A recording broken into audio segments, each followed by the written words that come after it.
Alors dans cette présentation aujourd'hui, nous allons tenter d'utiliser le Apple Disk Server que j'ai téléchargé. En fait, c'est un site web sur lequel je me suis placé avec mon téléphone iPhone.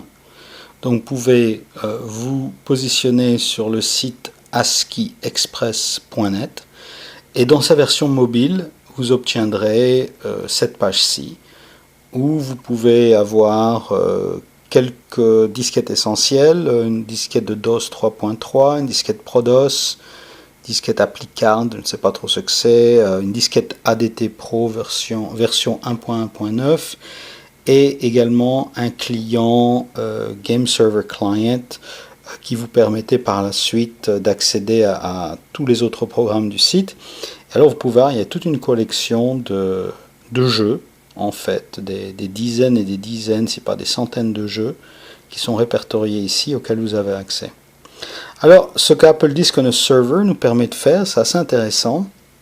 Ce que vous faites, donc ici c'est tout simplement un Apple IIe. Vous connectez un câble audio complètement standard dans le port de sortie de votre cassette à l'arrière de l'Apple IIe et vous connectez ça par câble donc à votre iPhone dans ce cas-ci, mais ça pourrait être un autre PC ou quel que soit d'autres qui puissent accéder à un site web, et vous le connectez dans le port de sortie de l'iPhone comme si c'était des écouteurs. Vous allez mettre le volume à fond, et ça ils disent bien, il faut essayer de le mettre au maximum.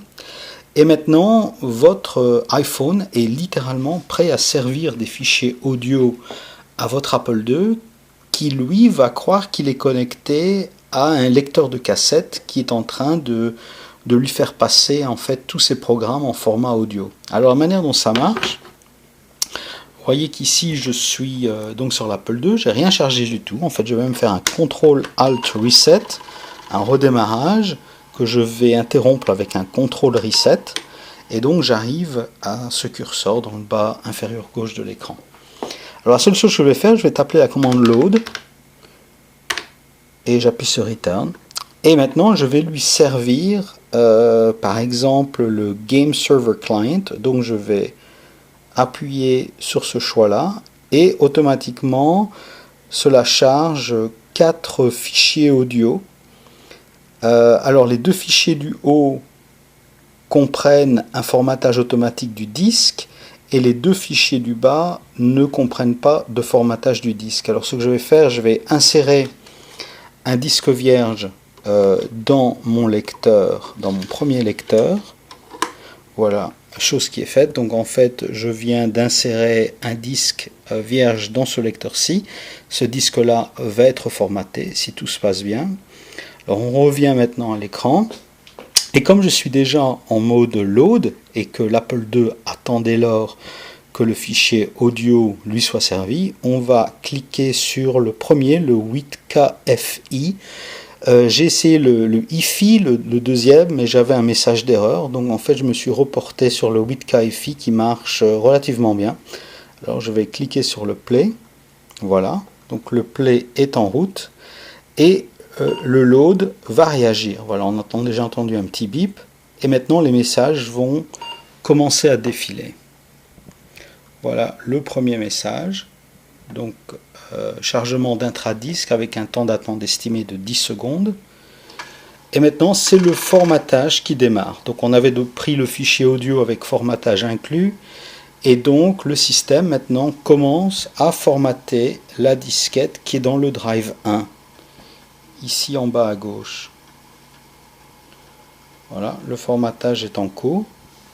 Et alors, une fois que le formatage sera terminé, si tout se passe bien, eh bien, le programme va graver le Game Server, qui est cette disquette, ce programme qui permet d'accéder à tous les autres jeux.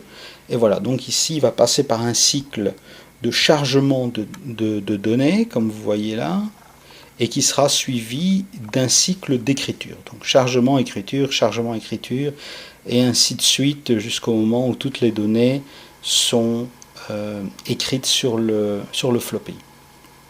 Alors voilà, maintenant ça c'est la phase d'écriture qui commence. Vous pouvez le voir de manière visuelle ici.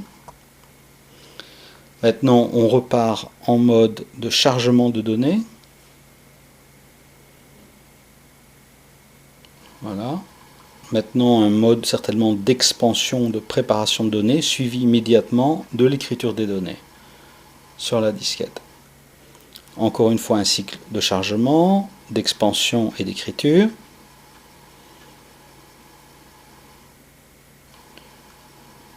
Expansion, écriture. Et pendant ce temps-là, vous pouvez voir que le fichier audio, lui, en est à sa fin. Voilà, les 0 secondes sont atteintes. Et la lecture est terminée sur le iPhone.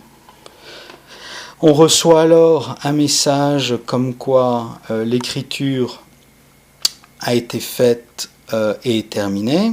Et on nous invite à cliquer sur ou à pousser sur la touche Return pour relancer la machine. Alors j'appuie sur la touche Return, lecture du floppy et on attend que le programme se charge et voilà le programme Apple II Game Server Online que nous venons de graver.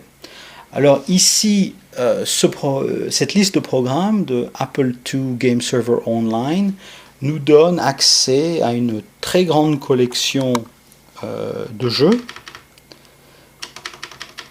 que vous pouvez charger et qui se chargeront en fait dans la mémoire vive de votre Apple II et qui ne vont pas nécessiter l'écriture sur floppy. En fait, vous allez les charger en mémoire, vous allez pouvoir les jouer en mémoire et une fois que le jeu est terminé, quand vous éteignez ou que vous faites un CTRL-ALT-RESET sur votre Apple II, le jeu disparaîtra.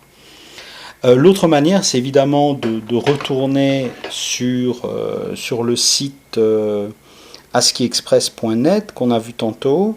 Et ici, vous avez accès, pour ainsi dire, au même jeu en version mobile que vous pouvez télécharger et écrire sur disque. Donc si vous voulez en faire des disques ou des floppies, je vous propose plutôt d'utiliser ici la version mobile qui vous permet de le faire. Si vous voulez simplement essayer le jeu ou ne pas le garder sur disquette du moins, alors vous pouvez simplement l'utiliser ici. Alors comment ça marche ici? On va prendre par exemple un de mes jeux préférés, Choplifter. Alors on va appuyer sur la touche Return une fois qu'il est sélectionné et on va nous donner en fait ici un barcode. Alors sur mon iPhone 6, je vais me positionner sur le QR Reader qui est un lecteur de barcode. Voilà. Je vais lire directement le barcode sur l'écran, ce qui est pour ainsi dire instantané, et je ne dois rien faire d'autre, je vais simplement cliquer sur la touche Play de mon iPhone. Voilà, on va refaire. Et directement, l'Apple II va réagir en chargeant, dans ce cas-ci, le jeu Choplifter avec une durée estimée de 18 secondes. Vous voyez que rien ne se passe sur le iPhone 6, il est en lecture de ce fichier. Alors un petit message illisible ici dans le coin inférieur droit et le jeu Choplifter se lance. Appuyez sur Return et voilà, le jeu est lancé, on peut y jouer et tout ça se passe en mémoire. Il n'y a pas de lecture de disque qui se fait du tout.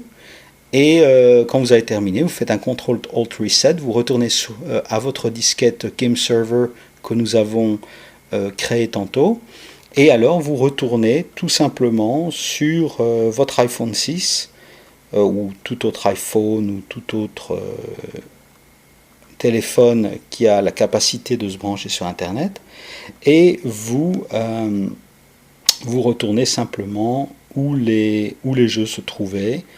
Et vous y accédez de cette manière-là ou par le Game Server que nous avons vu tantôt. Voilà, c'est tout. J'espère que ça peut vous être utile. À la prochaine.